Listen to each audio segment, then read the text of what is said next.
Bueno, y ayer tuve que conversar justamente con el protagonista de esta noticia, uno de los protagonistas, el ministro de Relaciones Exteriores, Alberto Van Klaveren. Muchísimas gracias por estar con nosotros en CNN Prime. Muy buenas noches, Mónica. Tenemos hartas cosas que preguntarle. También queremos hacer balance a los 2 años de la política exterior, pero obviamente que la noticia, usted lo escuchaba, la nota que presentamos. Yo quisiera preguntarle, ¿existe siquiera la posibilidad de, por este tema, pensar en una ruptura de relaciones con Israel? ¿Y qué le parece que hayan quienes, desde el partido del presidente, como el diputado Ibáñez de Convergencia Social, plantee esta posibilidad de romper relaciones con Israel? Bueno, la verdad es que han habido muchas opiniones sobre este episodio y efectivamente hay parlamentarios que han hablado de ruptura de relaciones, pero la verdad es que, como lo ha dicho el presidente Boric, las decisiones de política exterior las adopta el Ejecutivo y nosotros no estamos considerando para nada una ruptura de relaciones con Israel. Tenemos una relación de muchos años con Israel. Nosotros obviamente reconocemos no solamente al Estado de Israel, sino que reconocemos el derecho que tiene el Estado de Israel a tener fronteras seguras. La única diferencia es que también reconocemos exactamente el mismo derecho para Palestina, y ahí es donde se suscita la dificultad en nuestra relación con Israel, sobre todo bajo el actual gobierno, bajo un gobierno que tiene características singulares, como todos han sabido y como también lo han señalado autoridades de países muy cercanos a Israel. Recuerdo, por ejemplo, las recientes afirmaciones de la vicepresidenta de Estados Unidos, Kamala Harris, quien hizo la distinción entre lo que es el Estado de Israel, el pueblo de Israel, y lo que es su gobierno. Y yo creo que esa distinción hay que tenerla muy presente. Y desde el punto de vista de nuestras relaciones de Estado a Estado, nosotros creemos que son relaciones importantes y absolutamente relaciones que se deben mantener. Canciller, y la postura o la idea, ¿sí?, entre otros, del diputado Winter de expulsar al embajador. Yo creo que es importante dejar el episodio donde quedó. El embajador hizo sus planteamientos de manera muy pública, es algo bastante inusual para un embajador. El embajador ha recibido la respuesta nuestra y yo creo que con esto debiera cerrarse este episodio. Entiendo que eso es un no, que no han siquiera analizado la posibilidad de expulsarlo, porque la presidenta del Partido Socialista dice que ella cree que está buscando que lo expulsen el embajador. Bueno, no me voy a referir a todas las declaraciones que se han hecho en torno a este episodio. Nosotros tenemos la situación clara y, como dije antes, nosotros hicimos las rectificaciones necesarias. La verdad es que yo creo que no es conveniente para nosotros tampoco entrar en una polémica directa con el embajador. Estos temas en realidad no deberían airearse de la forma en que se han aireado. Me imagino que no es lo habitual, además usted lo ha dicho, no es lo habitual en diplomacia, pero usted hizo una afirmación hoy día que es interesante, pero me gustaría entender bien qué es lo que quería decir. Usted dijo, si a mí se me cerraran las puertas, como denuncia el embajador israelí que le ha ocurrido, yo me preguntaría por qué. Si el embajador le preguntara a usted, sí, ¿por qué cree que se me están cerrando las puertas? ¿Por qué cree que a usted se le están cerrando las puertas? Bueno, es justamente una invitación que hago para que todo un embajador que ha hecho la queja que hizo, justamente reflexione sobre por qué efectivamente han surgido tantas dificultades respecto de su gestión. Pero yo dejaría el tema ahí, realmente. Ya, pero si él lo llama y le pide una reunión, ¿usted se la concedería, sí, o no le concedería reunión? A ver, yo creo que ahí es importante hacer una precisión. A ver.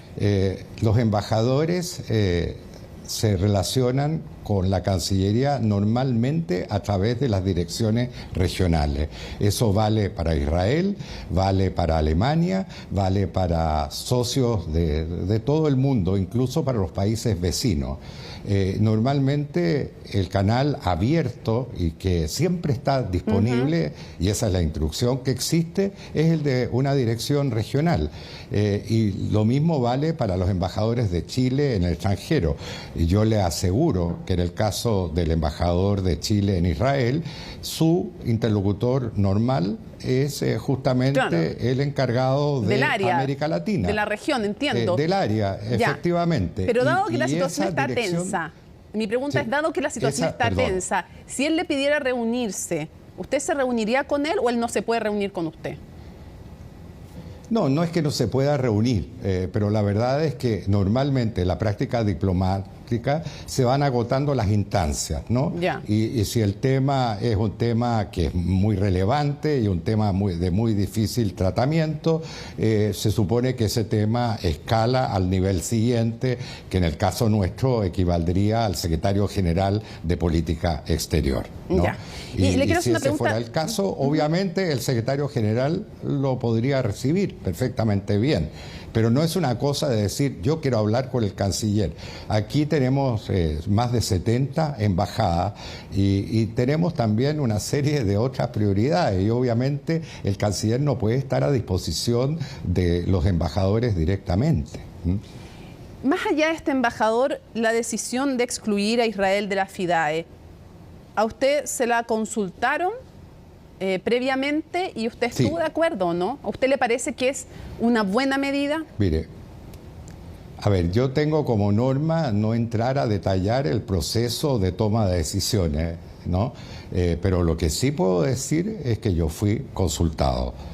Yo fui consultado por el presidente, al igual que la ministra de Defensa, porque obviamente este es un tema que recae directamente en las competencias del Ministerio de Defensa.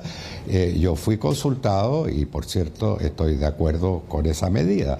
Me parece una medida razonable, tomando en cuenta un precedente. Hace 2 años atrás, bajo el gobierno del presidente Piñera, se tomó una decisión similar en el caso de la guerra de agresión de Rusia contra Ucrania. Y se estimó que la presencia de la industria militar rusa en ese momento y en ese contexto no era conveniente. Todos sabemos que la acción israelí en Gaza ha generado una ola de críticas en todo el mundo y, por cierto, también en Chile. Consideramos que Israel realmente no está cumpliendo la normativa básica del derecho internacional humanitario. Consideramos que hay una cantidad muy grande de inocentes muertos, de civiles muertos, mujeres, niños, ancianos. Y en eso no estamos solos, en eso estamos de acuerdo con prácticamente la inmensa mayoría de la comunidad internacional. Tomamos en cuenta el incidente, digamos, el caso de Rusia, obviamente donde existe una razón similar, se aplica una disposición similar.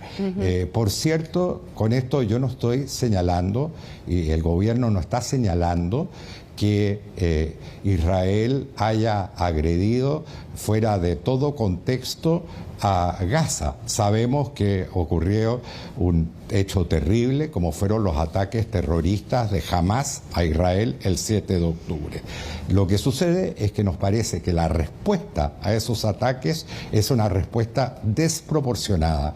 Y eso no solamente lo decimos nosotros, eso lo dice la Unión Europea, lo dice el alto representante de política exterior de la Unión Europea, Josep Borrell, lo dice el secretario general de Naciones Unidas, lo dicen gobernantes de distintos países amigos, etcétera. ¿Sí? Sí, antes de ir a otros temas, quiero cerrar con una pregunta que son las dos respuestas que se dan a lo que usted me está manifestando. Una es, bueno, pero con Rusia no había tantos intereses de proveedores de tecnología, de comunicación, y por lo tanto las consecuencias son otras. Esa es una, usted la habrá escuchado evidentemente. Y la segunda es, ok, si nos quedamos en el puro tema de los principios, que a mí me parece muy relevante en política exterior, ¿por qué sí están presentes empresas chinas cuando China es una dictadura? por ejemplo, o los casos de Turquía, donde hay violaciones a los derechos humanos importantes y relevantes, a los derechos de las mujeres, por ejemplo. A ver, eso, digamos, el conflicto en Gaza tiene una característica especial. Ha conmocionado a la opinión pública. Es un conflicto que de alguna manera también afecta a una comunidad muy relevante aquí en Chile, como es la comunidad palestina. Y obviamente hay que poner esa decisión también en ese contexto. En consecuencia, no son situaciones comparables respecto de Turquía o respecto de China. Estamos hablando de un conflicto que está ocupando los titulares de la prensa internacional, que estamos presenciando día a día. Y la verdad es que en cuanto a sus efectos en términos de los contratos que puedan existir, yo quiero también señalar que estamos hablando de proveedores, obviamente, a través de contratos. Es decir, no es que Chile esté recibiendo donaciones de material de la industria militar de Israel. Son contratos que han sido negociados cuidadosamente y efectivamente se inscriben en el ámbito comercial. Ya. Quiero después volver a otros temas de la contingencia, pero antes, se cumplen 2 años, quedan 2 más todavía respecto de todos los ámbitos del gobierno, pero quiero hablar con usted de política exterior. Yo le podría nombrar dentro de lo que ustedes han mencionado como los logros en política exterior, el TPP-11, con el cual antes no estaba de acuerdo parte importante de la alianza de gobierno, Escazú, el puesto en el Consejo de Derechos Humanos de la ONU, la política exterior, la visa waiver con Estados Unidos, la mantención de aquella, el acuerdo de no doble tributación con Estados Unidos, el de modernización de la Unión Europea o la biodiversidad marina. Y quiero preguntarle, se me pueden ir otros más dentro de los que ustedes destacan, si usted tuviera que elegir lo más importante o lo que va a ser, cree usted, el legado en política exterior, ¿cuál sería o qué sería? A ver, el legado yo creo que es una mezcla de continuidad y de cambio. Yo creo que es muy importante en el caso de la política exterior recoger y honrar la tradición de nuestra política exterior, es decir, tanto en lo que respecta a nuestras relaciones vecinales como también en el ámbito multilateral, y eso es parte del legado. Hay algunos elementos de cambio que son relevantes y que por supuesto hay que destacar, y yo diría sobre todo en materia medioambiental, una política oceánica muy activa, pero es un legado que se va acumulando a lo largo de los años y que responde a una política de Estado y que no es solamente, digamos, responsabilidad de este gobierno, sino que viene de gobiernos anteriores. Y lo mismo puedo decir en materia de política comercial. Yo creo que es fundamental haber mantenido la tradición de una política comercial que apunta a un comercio libre, a un comercio abierto, pero también con algunos elementos nuevos en esa materia, como puede ser la inclusividad. Nosotros estamos impulsando una política feminista y yo creo que eso es parte del legado y es un elemento de cambio. La cantidad de embajadoras mujeres que representan a Chile ha aumentado de una manera muy significativa y no solamente estamos hablando de cargos de embajadoras, estamos hablando de cargos de alta dirección en la propia Cancillería. Entonces, yo creo que todo eso es parte del legado, no solamente los temas nuevos, también los temas tradicionales. Y nosotros nos hemos preocupado especialmente de reivindicar eso, de ahí también el hecho de que finalmente haya entrado en vigor el CPTPP, porque eso era parte de nuestra tradición en materia de política comercial y yo creo que es muy relevante reivindicar esa tradición.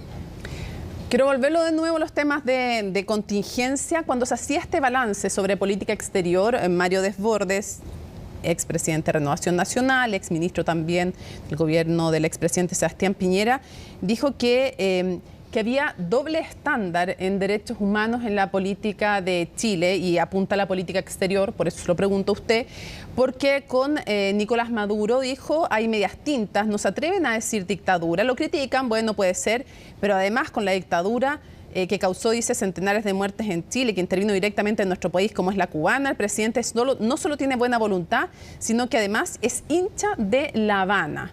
Entonces quiero preguntarle, ¿qué responde usted? y si califican de dictadura a Venezuela o no. A ver, este es un debate de larga data y no solamente ocurre en Chile, ocurre en otros países. Yo, como usted sabe, Mónica, mantengo la política de no utilizar este tipo de conceptos justamente cuando me refiero a otros países. Básicamente, nuestra función como Cancillería es mantener relaciones normales con todos los países del mundo, sin perjuicio de expresar nuestras diferencias en materia de derechos humanos en los foros donde corresponde. Y sobre todo ahí está nuestra actuación en el Consejo de Derechos Humanos, en que realmente no dejamos la impresión de estar aplicando un doble estándar. Nosotros hemos sido críticos de la situación de derechos humanos en Venezuela, hemos sido críticos también de la situación de derechos humanos en Cuba y hemos sido críticos de la situación de derechos humanos en otros países, Nicaragua, El Salvador, etcétera. En ese sentido, no hemos aplicado un doble estándar. Lo que sucede es que nosotros también en el manejo de las relaciones exteriores tratamos de mantener una cierta normalidad, porque hay otros intereses que también están en juego en materia de política exterior.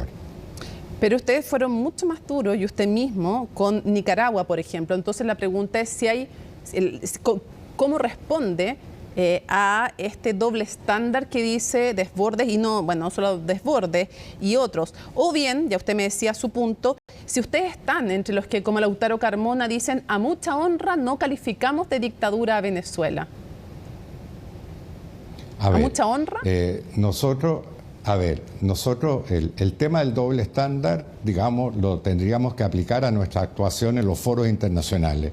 Y ahí, en la percepción de todos los observadores, Chile no se caracteriza por aplicar ese doble estándar y en general se considera que somos un país bastante consistente en nuestras posiciones, ¿no? Por ejemplo, volviendo al tema que estábamos tratando antes, Gaza, Chile es el único país que ha planteado, que ha remitido al Tribunal Penal Internacional en La Haya tanto el caso de Ucrania, junto a algunos otros países, como también el caso de Israel en Gaza, y también en esa última remisión incluimos a las acciones terroristas de Hamas cometidas en territorio israelí. Así que realmente yo creo que ese planteamiento de que estamos aplicando un doble estándar no se sostiene, sobre todo si uno revisa cuáles son las votaciones y cuáles son nuestras intervenciones en los foros de derechos humanos. Y en cuanto al tema de Venezuela, usar el término de dictadura es un término peyorativo, es un término que se está utilizando en el debate político de manera peyorativa. Y en ese sentido somos muy reticentes a utilizarlo. Ahora, cuando una dictadura es dictadura, si más bien es crítica que peyorativo. A una dictadura justamente se le trata de manera peyorativa porque es un país donde se violan los derechos humanos constantemente. O sea, pero si usted me pregunta si nosotros creemos que Venezuela cumple, que el régimen venezolano cumple los estándares propios de una democracia, así como nosotros la entendemos, digamos, en términos de elecciones libres, en términos de respeto a los derechos humanos, nuestra respuesta es negativa. Creemos que en el caso de Venezuela, como por lo demás lo ha dicho el presidente Boric, es el único presidente que se refirió al tema de Venezuela en la primera cumbre del Consenso de Brasilia, y lo hizo en Brasil el año pasado, y lo hizo públicamente. En consecuencia, no nos pueden acusar de doble estándar en esa materia. Sí. Voy a ir a otras materias, se nos acaba. Tengo dos preguntas para cerrar muy breve porque se nos acabó el tiempo, pero le hago el punto de que se habla, el presidente Boric habla del dictador Ortega y no ha hablado del dictador Maduro, a menos que él aclare que ve diferencias en ambos casos, pero dejo ahí sobre la mesa para tener todos los antecedentes, ya se lo preguntaba desde su perspectiva. Quiero cerrar preguntándole dos cosas, una que tiene que ver con Bolivia, pero antes una breve sobre el caso de Ronald Ojeda. Quiero saber si usted como canciller ha hablado algo de este tema con el canciller de Venezuela, si le ha pedido algo en particular, si se ha conversado, se ha manifestado preocupación. Este es un tema que está en la Fiscalía. El gobierno ha dicho que están todas las hipótesis abiertas, también la de móvil político o la que no haya móvil político, y que lo tiene que ver finalmente la justicia, el Ministerio Público. Yo entiendo eso, pero a nivel diplomático, ¿usted ha conversado con el canciller venezolano sobre este tema?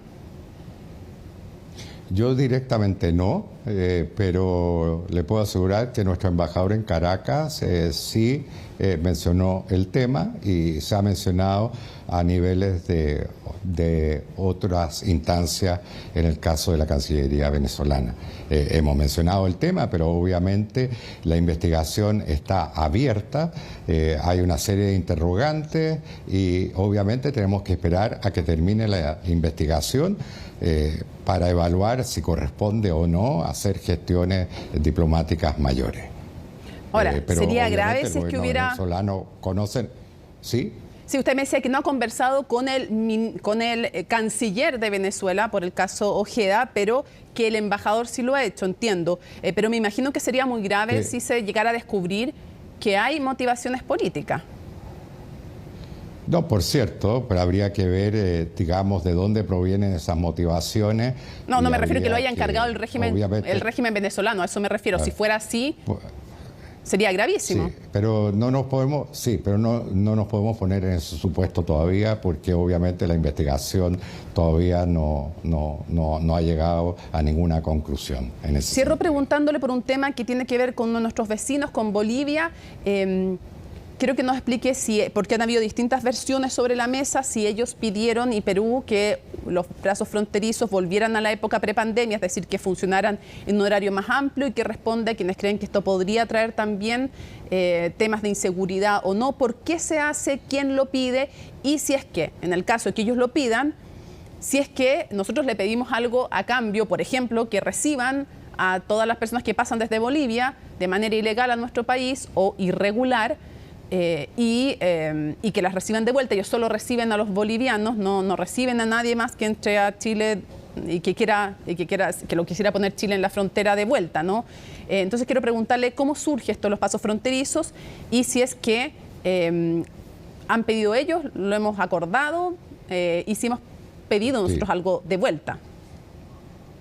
A ver, no, este es un tema que viene de la época de la pandemia. Justamente con la pandemia se empezó a dificultar el paso por los distintos pasos habilitados, se empezó a restringir, y lo que nos interesa a nosotros en estos momentos es reponer el funcionamiento normal de esos pasos fronterizos. En el caso con Perú era, digamos, un funcionamiento 24/7, y en el caso con Bolivia, en la medida de que los recursos lo permitían también. Respondiendo a su pregunta, esto fue una iniciativa que adoptamos nosotros de manera absolutamente independiente, pero por supuesto lo conversamos con los países vecinos, porque obviamente no tiene ningún sentido establecer un turno de 24/7 al lado chileno si es que en el lado peruano se mantiene alguna restricción. Ahora, si usted me pregunta si había un interés peruano en la reposición del 24/7, por supuesto que lo había, pero también lo había en el lado chileno, es una coincidencia. Hay un tráfico muy importante entre ambos países, lo mismo con Bolivia. Con Bolivia uno de los grandes problemas que tenemos son las congestiones que se van produciendo, las filas de camiones que justamente pretenden salir hacia el Océano Pacífico. Chile se precia mucho de ser un país puente, ¿no es cierto?, y que facilita la comunicación desde el interior de Sudamérica hacia nuestro océano, hacia nuestros puertos. No tendría mucho sentido mantener restricciones en los pasos fronterizos frente a ese objetivo. Hablamos de los corredores bioceánicos. Los corredores bioceánicos solamente tienen sentido si es que garantizamos la fluidez. Además, desde el punto de vista de la seguridad, que es un tema que nos interesa, obviamente es mejor que en un paso que es muy frecuentado exista personal disponible las 24 horas del día y no de que ese paso se cierre 7, 8 horas, facilitando de alguna manera el paso irregular, digamos, por los costados de esos pasos fronterizos. En consecuencia, es un interés compartido por los tres países, pero es una iniciativa chilena que obviamente fue comunicada y fue en su momento también está siendo concertada con Perú y también con Bolivia. Y lo mismo aspiramos en el caso de Argentina. Canciller Alberto Van Klaveren, muchísimas gracias por habernos acompañado en CNN Prime. Que tenga muy buenas noches. Muchas gracias, Mónica. Hasta luego. Hasta luego.